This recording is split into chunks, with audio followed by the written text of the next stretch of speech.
देखिए साथियों, संसार का सुख छाया के समान होता है और क्षण भर दिखता है फिर गायब हो जाता है। असली सुख है वो हमारे भीतर ही है। साथियों, क्या आपने कभी गौर किया है कि हमारी ज़िंदगी सुबह से शाम तक भाग दौड़ में बीत जाती है। आँख खुलते ही मोबाइल देखने शुरू कर देते हैं, फिर उसके बाद काम का बारे में सोचते हैं क्या काम करना है, फिर उसके बाद पैसों की चिंता और रात को सोते सोते भी कल की फिक्र हो जाती है। हम मानो जी नहीं रहे हैं, बस तनाव के बोझ के तले दबे हुए हैं। लेकिन संतों का कहना ये है कि इंसान का जन्म सिर्फ खाने कमाने और चिंताओं में उलझने के लिए नहीं हुआ है। यह जीवन आपका अमृत के समान है और इसका असली उद्देश्य है कि भीतर के छिपे हुए आनंद को खोजना, जो ना पैसों से मिलता है, ना पद से मिलता है, ना ही किसी बाहरी वस्तु से मिलता है। तो साथियों, आज की इस कथा में हम समझेंगे कि आखिर वह सच्चा आनंद कहाँ है, जहाँ संतों ने हमें इसे पाने के लिए कोई सरल मार्ग बताया है। आइए दोस्तों, समझने का प्रयास करते हैं। देखिए साथियों, कहा जाता है कि एक बार एक राजा संत रैदास जी के पास आकर के कहा, उसने बोला, महाराज, मेरे पास सब कुछ है लेकिन मुझे मन की शांति नहीं मिलती है। हर समय मुझे डर सा और चिंता सी बनी रहती है। तो संत रैदास से उसकी बातों को सुनकर के मुस्कुराए और बोले, राजन, जब तक तुम्हारा मन बाहर की वस्तुओं में उलझा रहेगा तब तक को तुम्हें सुख नहीं मिलेगा। सुख बाहर नहीं है, सुख तुम्हारे भीतर है। आंखें बंद करके देखो, तुम्हारा अपना हृदय ही प्रभु का मंदिर है और वही आनंद का सागर बह रहा है। राजा ने जब वो साधना शुरू की तो धीरे धीरे से उसे महसूस हुआ कि सच्चा सुख भीतर की शांति है, न कि बाहर के महलों और धनों में है।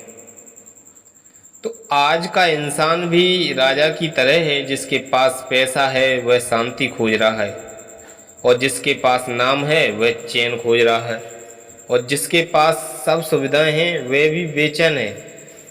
तनाव इसलिए है क्योंकि हमने सुख को गलत जगह ढूंढा है।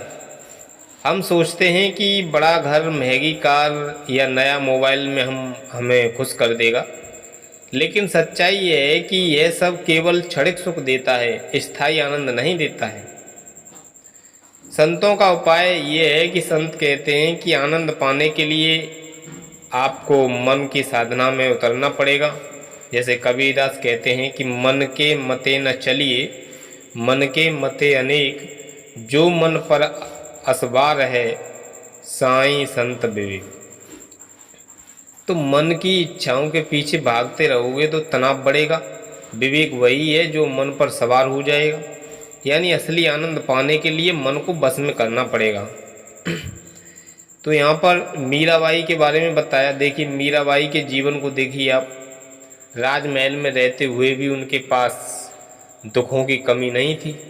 परिवार का विरोध था, समाज की आलोचना, यहाँ तक कि विष का प्याला तक दिया गया था उनके लिए। लेकिन क्या मीरा कभी तनाव में दिखी? नहीं, क्योंकि उनका मन श्री कृष्ण में लीन था। उनके भजन आज भी गाए जाते हैं, जैसे पायो जी मैंने राम रतन धन पायो। मीरा ने सच्चा आनंद वही पाया जहाँ साधारण लोग भूल जाते हैं प्रभु के नाम में। तो साथियों, तनाव भरे जीवन में आनंद पाने का तरीका संतों ने साफ बताया है कि प्रभु का नाम स्मरण करें। दिन भर काम करते हुए भी हृदय में नाम की धारा चलती रहे। संत की संगति हो, जैसे लोहे को अग्नि चमक देती है, वैसे ही संतों का संग मन को उज्जवल बना देता है। संतोष होना चाहिए। इच्छाओं को सीमित करो, जितना है उसमें संतोष रखो। धन और प्रार्थना, हर दिन थोड़ी देर ध्यान और सच्चाई से प्रार्थना करो। यहाँ पर कबीरदास कहते हैं कि साईं इतना दीजिए जामे कुटिम समाए, और मैं भी भूखा ना रहूं, साधु भी भूखा ना जाए। तो इसका अर्थ ये है कि हे प्रभु, उतना ही मुझे दीजिए जिसमें मेरा परिवार और मैं और कोई आने वाला संत कोई भूखा न जाए। यही संतोष का सूत्र है। साथियों, तनाव भरे जीवन में सच्चा आनंद तभी आएगा जब हम इच्छाओं को सीमित करेंगे, मन को नाम में लगाएंगे और संतोष के साथ जिएंगे।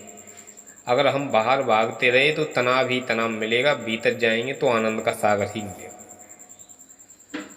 साथियों, संतों ने साफ कहा है कि आनंद बाहर नहीं, आपके भीतर ही है। जब मन को प्रभु के नाम से जोड़ देंगे तो तनाव मिट जाएगा और जीवन अमृत रस से भर जाएगा।